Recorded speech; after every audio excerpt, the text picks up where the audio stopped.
Good morning, my name is Kim Carlisle and we live near Sheridan, Indiana, and we have a shop full of Heisey glassware for sale.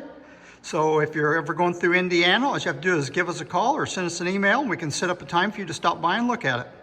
I'm going to show you our email address here in just a moment, so you might get a pencil and paper handy. So if you have any questions during this video, after the video, you can just give us a call or send us an email and we'll try to answer your questions.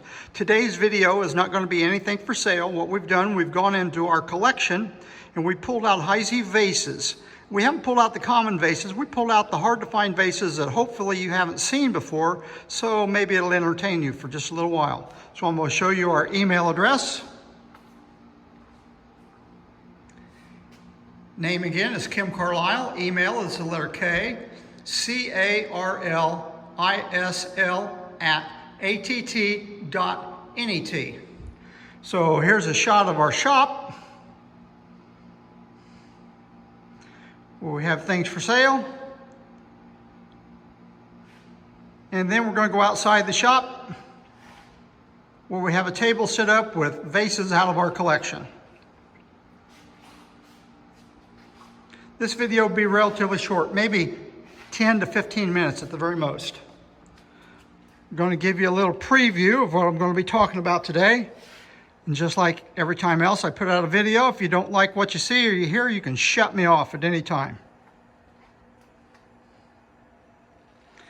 What I'm going to do, I'm going to tell you a little bit about these vases, colors are made in, approximate years they were made, and maybe a few other things about them. The first item we're going to start with is a swirl vase. They only made this vase in one size. They did make it in two styles. This one with a flat top, and another one with a ruffled top going around it. When it's marked, it's usually marked in the center of the bottom. They made this in Sahara, Flamingo, Moongleam, Cobalt Blue, and Crystal. And generally the crystal one is the hardest one to find because these vases were mainly made during the color period from about 1925 to about 1935. It's made in both optic and plain. Hard to find vase. Now there's basically two kinds of vases that Heisey made. A press vase, that is, that vase was made in a mold and it came out, and the size that came out of the mold, they kept it like that. Other vases that Heisey made were called swung vases. That is, when they come out of the mold, they were short, but they would grab a hold of them and then they would stretch that vase up or sometimes swing them around in a circle to make them taller. So I'm going to show you a few pieces of swung vases. The first one is a 338 vase. It's in a very odd, unusual color. It's kind of an olive green color. It is signed on the inside bottom. It does have the typical ray on the bottom of it, like Heisey did on so many vases. And this piece of glass here, since it's in this color, it wasn't a production color. It was probably just a bad batch that Heisey made. They poured a few pieces out of the batch and probably threw them away or maybe sold them to a jobber. Very, very undesirable looking color. Next piece, we have a little vase here, and I don't know what this number is. I've never seen this vase before, even though I've seen three of these vases. All three vases came out of the same area in Pennsylvania.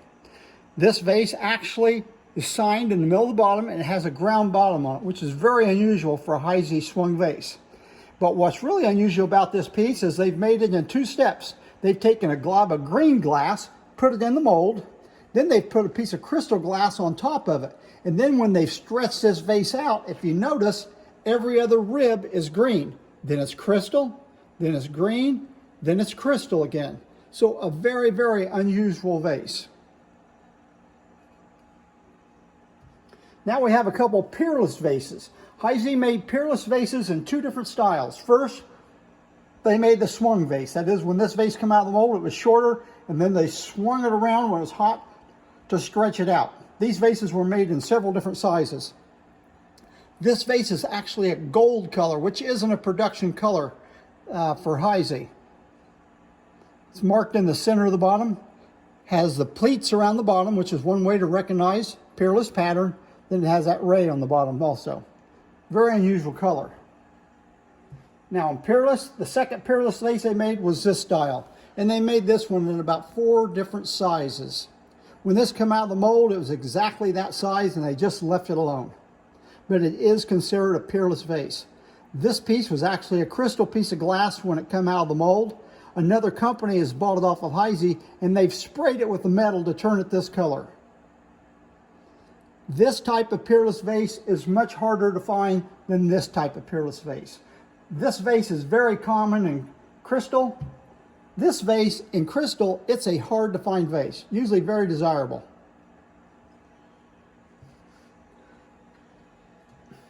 Now we have an Optic Tooth. See the teeth sticking out the bottom. An Optic Tooth vase. Made it in three different sizes. They made them in Moongleam, Flamingo, and Hawthorn, and Crystal.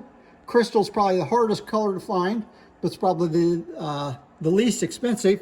And this one actually has a Moongleam foot and a Hawthorn top. And then they've added a cutting to it to really dress this piece up. It is a production item. This is not experimental. The two color combination is production. Nice looking piece. And they also made this vase, and before they took the top off of it, they'd formed the top in, and they made water lamps out of these vases. So this mold actually had dual purposes.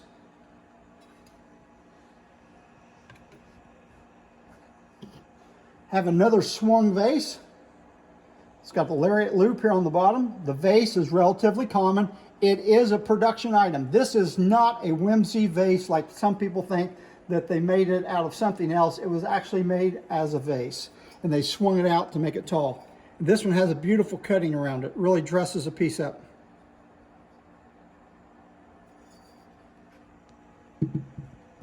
This next item may indeed be a whimsy. Its Coronation is the name of the pattern. Made in the 1950s, and this particular item was most likely made out of either the bottom to a cocktail shaker or made out of the Coronation martini pitcher that when it was hot, they tooled it to this different shape. But what really makes this piece special is a beautiful cutting that's put on it. There's basically two different kinds of decoration that Heisey put on vases. They did it cuttings or they did it with the etchings. So right now I'm just going to say cuttings were done with a wheel, etchings were done with an acid. That is, on this particular piece here, a craftsman actually sat down with a wheel made out of copper or stone, and he would cut each one of these little grooves in here individually on this piece, on a wheel, as he went around. A true craftsman. Very unusual piece.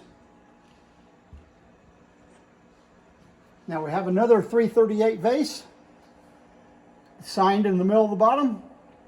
And this particular color is called Rose or Old Rose. This is a color that Heisey kind of experimented with back in the 1920s, the early part of the 1920s.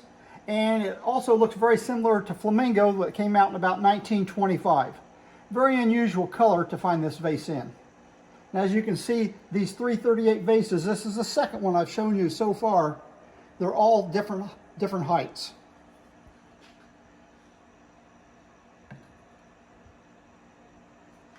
Now we have the Peerless vase over here in the gold color.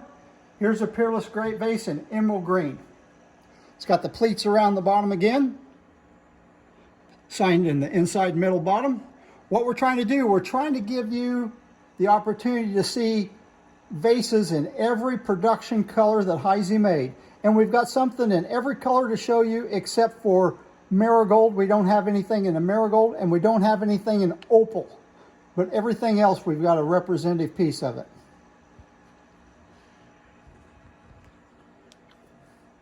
Here's an early piece here. The pattern is actually called plaid. The color is called Vaseline Opalescent. It's got a large diamond H here in the center of the bottom of it. And it also is a swung vase. That is, these will come out in several sizes, from short sizes to very tall sizes. Very desirable color. This color was actually made between 1896 and about 1905. Not seen very often. Now I'm going to pick up the next piece, but the next piece is this 33.5-inch vase back here. And it's actually a 338 vase. It's signed in the middle of the bottom. What's usual about this is its height, being almost 33 inches tall.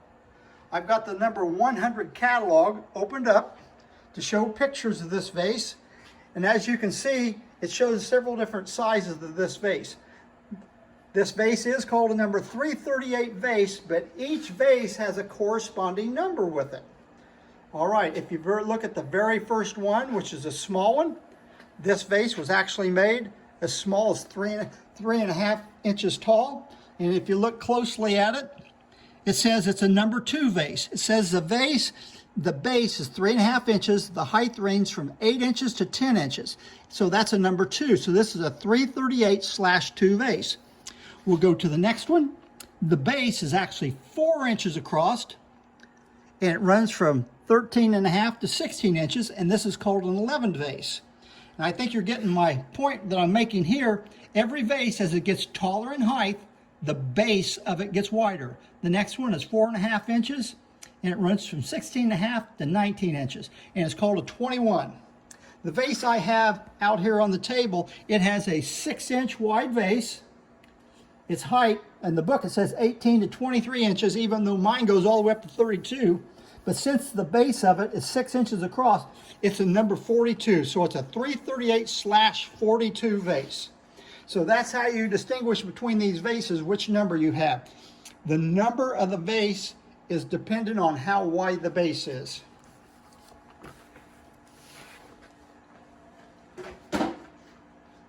So we got 3 vases here I'm going to show you out of the 1950s.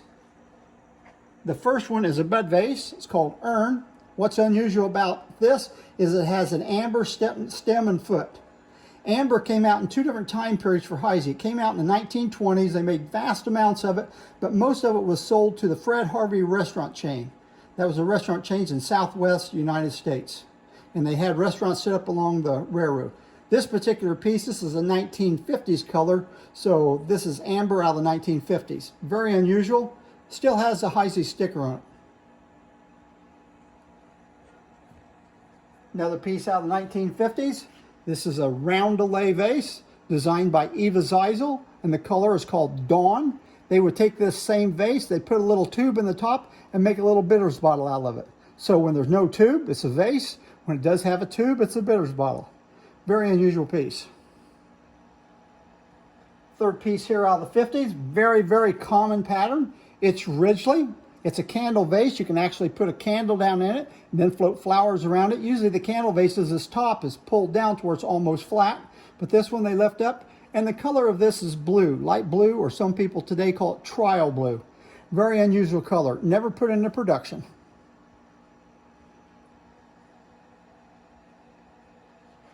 Next vase on the list is a Cathedral Vase. Usually these vases are made flare. They made them in Moongleam, Flamingo, Sahara, Cobalt Blue, Crystal, and at least one of them is known in Tangerine. What's unusual about this is a straight vase. That is, they didn't flare it out, but they added cobalt handles on it. You'll also find this same vase, rather than having cobalt handles, it will have crystal handles on it.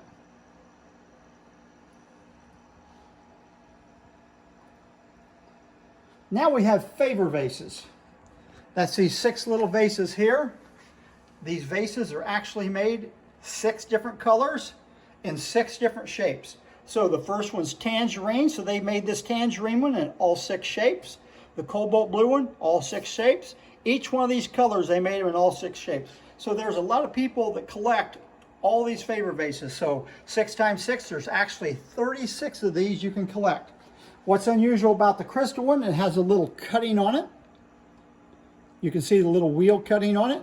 And usually these are signed hawks on the bottom when they have that little cutting on it.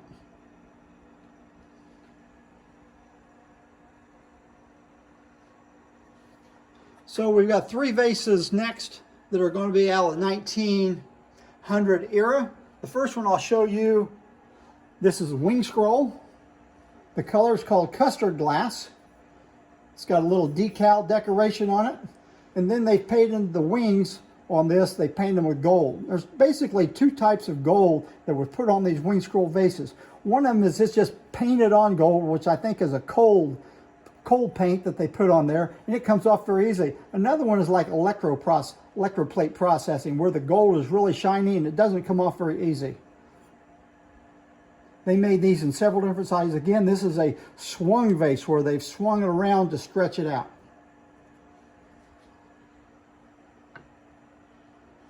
Now we have pineapple and fan vases. I've got 3 of them here to show you the 3 colors that I know of they made. The first one is Vaseline with an opalescent rim. I think what they did, it came out Vaseline, then they stuck it back in the glory hole to heat the rim up to turn it color. Unusual piece.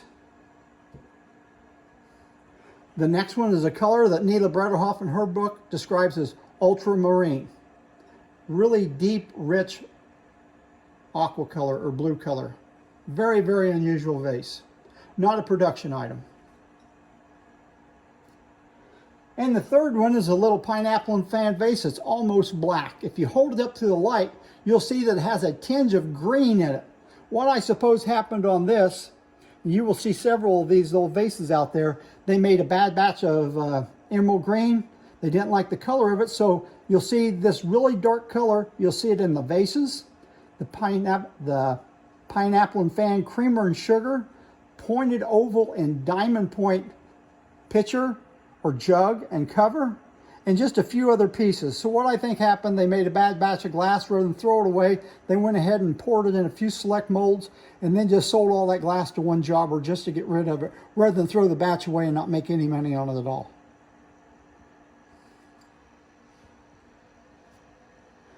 Next we have a Flamingo vase. It's called oval. You can see by the top. This vase was actually made in 2 sizes. And this vase has an etching on it. If you look real close at it, you'll see that there's a polo player on it, riding a horse. And this vase is actually called #1 Sport Scene. It is not called polo player, it's called #1 Sport. As far as I know, this etching only came on this vase and a Coble cocktail shaker. I've never heard of it ever being on any other piece. They did make this vase in 2 sizes. They made it in several colors. They made it in Moongleam, Flamingo, Sahara, Crystal, and Alexandrite. Oh, I'm sorry, and also made it in Marigold.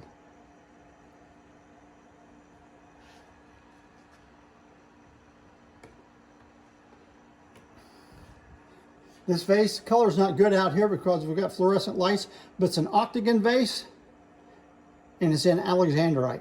And they just made 1 size of the octagon vase. And it's never marked, always has a ground top on top of it. Hard piece to find in Alexandrite.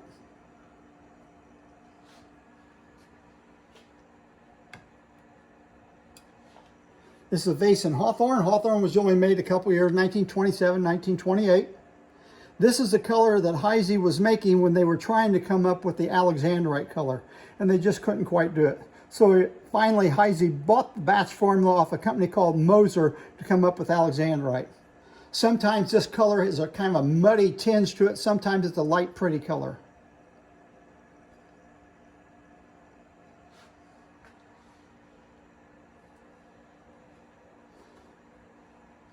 The next vase is called a Rhoda vase. This is a 12-inch vase, marked on the stem. What makes this vase special, has a beautiful cutting on it by Wildebald Krall. That was Emil Krall's brother. This was one of his signature cuttings that he did all the time.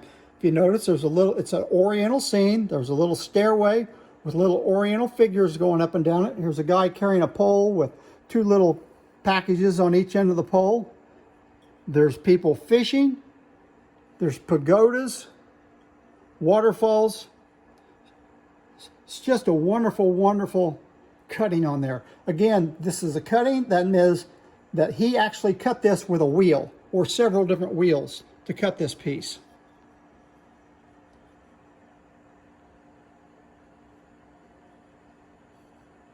This is one of my favorite pieces in the collection. So remember, cuttings were done with a wheel. The next piece I show you is actually going to be done with acid. Here's a Heisey ball vase. And this has mermaid etching on it. That is, there's mermaid, fish, and seahorses. And the mermaids are either swimming down or swimming up. Now this piece was done with an acid. And what they did, they took a pattern and they put it on the ball vase. And the pattern was in the shape of the mermaids, the seahorses, and the fish. And then they took the whole thing and they dipped it into hot beeswax. So when they pulled it out of that beeswax would dry on it just like an ice cream cone at a little Dairy Queen. You dip it in the hot chocolate pulled out, it dries immediately. Then they would take it and they'd carefully take off that pattern. So now the whole piece is covered with beeswax except for where they remove the pattern, and that's exposed. Then they'd put it in hydrofluoric acid for a set amount of time. They'd pull it out, put it in hot water, take the beeswax off, and it would leave that design on it. So the design is actually where the acid ate away the glass. That's an etching. Etchings are done with acid, cuttings are done with a wheel. Desirable piece. I'll let you think about this for just a second before I tell you what pattern it is. It is Carcassonne. It's a vase, of course, but what's unusual about this Carcassonne vase, it has Saturn Optic on the inside of it.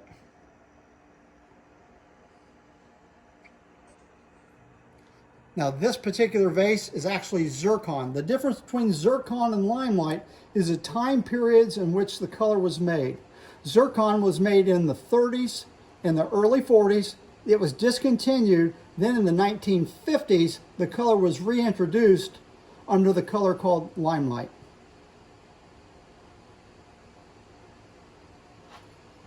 Now I want to show you a couple pieces of the catalog, and I want to show you, it's this Ronda vase in the back. In the Collector's Guide to Heisey by Condor, it has this vase. It shows the vase right down here, and it says it's made in 12 and 8-inch size and Saturn Optic only. That means the inside has those Saturn rings going around it. But then the same time period, if you look at another vase, Neela Bredehoff's book or Clarence Vogel's book, both has it. It has a Ronda vase. Said it was made in 10-inch size, and it says Moongleam and Flamingo, and it says up above, it says it wasn't not listed in crystal. And if you look at the pictures, the one in Bredehoff book, it shows a picture of this vase, and the knob above the foot is round, where the knob above the foot in the other catalog actually has 8 sides to it. And these sides weren't cut away. That's exactly how it shows it in the catalog. So if you want to collect vases, I suppose the Ronda vase is really 2 different ways. With the Saturn Optic and with the notched and with the flat places on the stem. Then the other one is Diamond Optic with a round knob on the bottom.